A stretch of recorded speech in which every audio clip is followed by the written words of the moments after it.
Why did nobody tell me Final Fantasy VII was good? So you've heard of Final Fantasy VII, right? The one with the spiky-haired boy and the big sword. You know, the critically acclaimed game from 28 years ago. Yeah?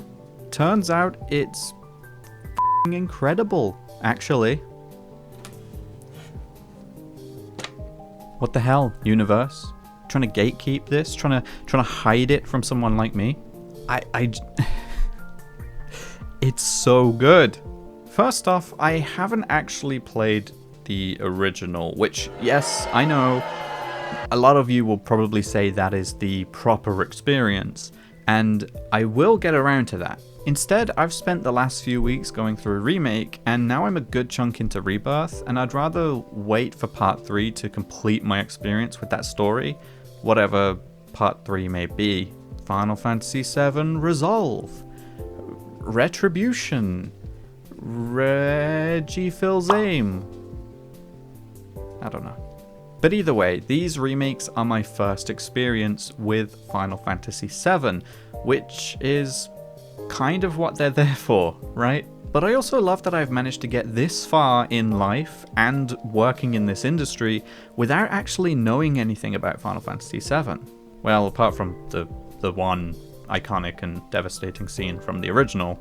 But I'm clinging on to hope and denial that things might be different this time in Rebirth. Unless I've reached that point in the story by the time I'm editing this video, in which case...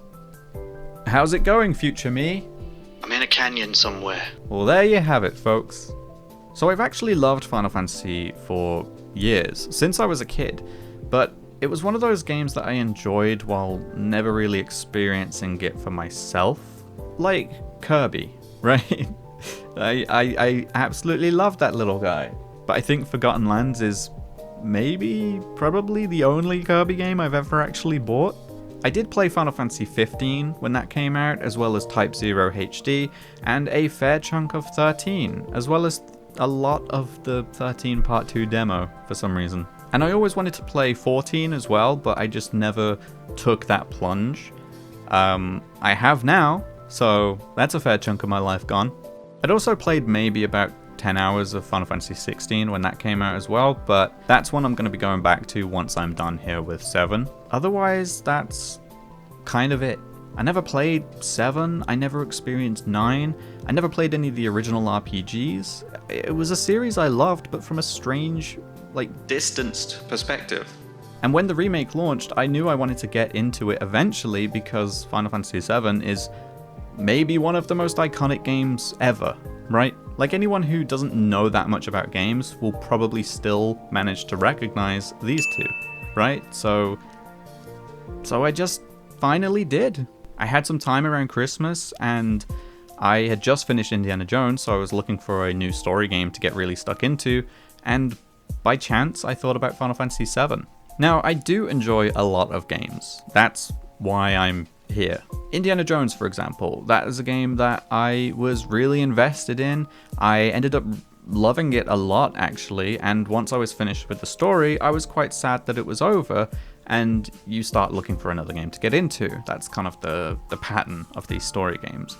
But Final Fantasy VII, this is different. This is like the first time I played Breath of the Wild, or the first time I played Red Dead Redemption 2, and it's just something that I got so stuck into, and it was all that I could think about, and I immediately knew that it would be a game going on my all-time games list.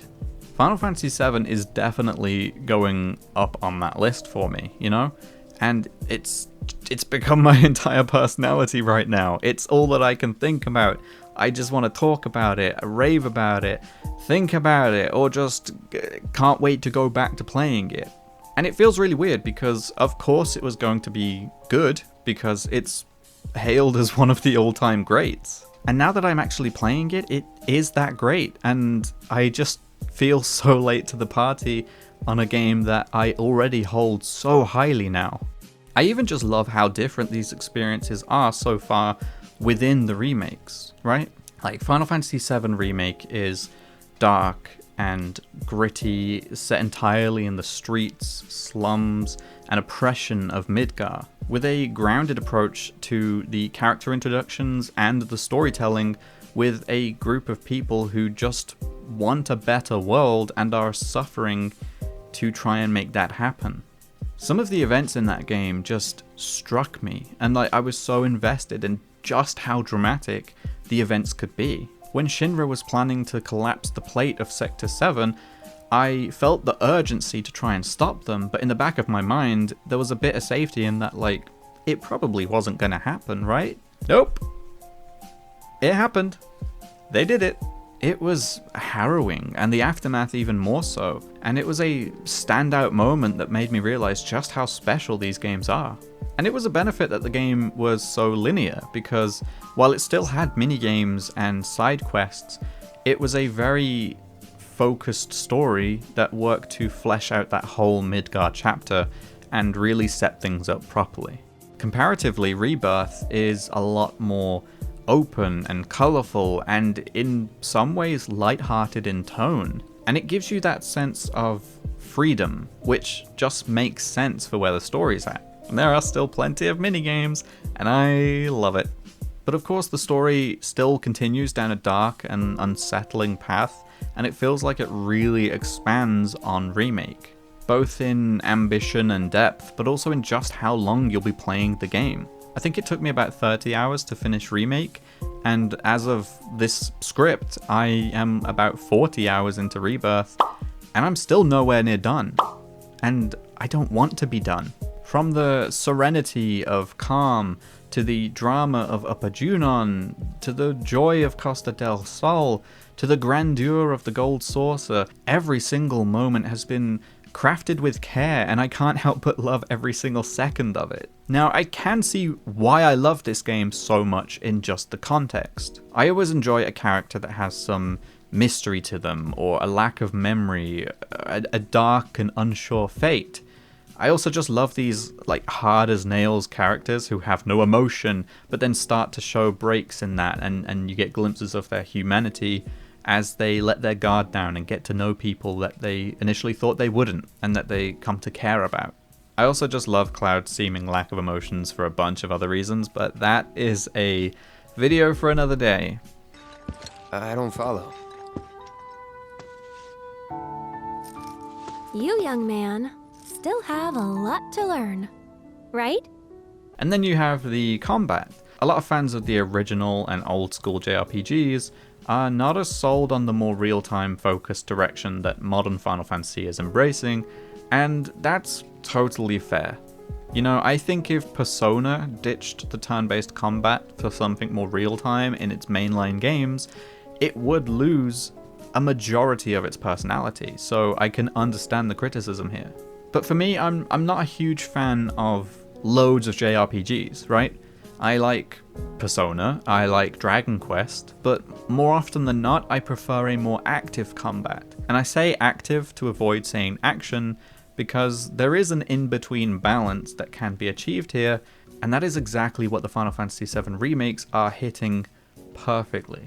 It gives you the real-time combat where every move and action is fun to execute, and positioning is just as important. But then selecting commands for your skills as well as your party members, it just keeps that feeling of the old school style in a new way, more so than it felt with Final Fantasy 15 or 16. Now don't get me wrong, I'm still very excited to return to the original Final Fantasy VII and experience everything that it has to offer. I definitely think that as well as the style holding up, so has the combat, and they both work in these versions because each is so distinctive. But as I mentioned, I'm not going to play the original yet. I'm going to wait to play Final Fantasy VII Reckoning, Regulations, Rendering, Revelations, or whatever. I just want to complete my experience with this journey in this newer way without knowing the story, and then go back to the original once it's all done. All I know now is that I want to go and play a whole bunch of Final Fantasy games. I'm already getting stuck into 14, I have 16 lined up after I'm done with 7, but I want to experience 9 as well, because I know that is so highly regarded, and again, I have no clue about anything about that game. Anyway, I'm off to play more Rebirth, so... That's it. I want to speak with your manager.